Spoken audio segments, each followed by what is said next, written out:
Mimohodom i postrojavanjem postrojbi civilne zaštite specijalističke namjene Dubrovačko-neretvanske županije na Stradunu je obilježen Međunarodni dan civilne zaštite. Vatrogasci, policajci i članovi Gorske službe spašavanja ponosno su se okupili pred crkvom Svetog Vlaha gdje su predstavili svoje vještine i opremu.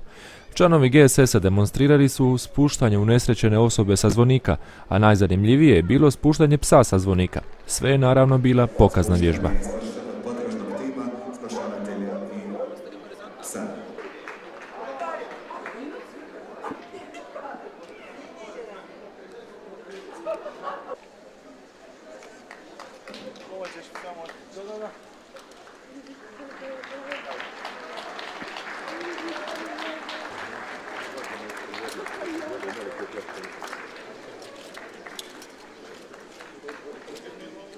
Hrvatska gorska služba spašavanja.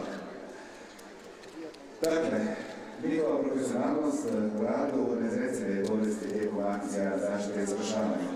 Danas su nam pokazali samo dio onoga što su inače u stanju obaviti u slučaju nesreće, znači u radi,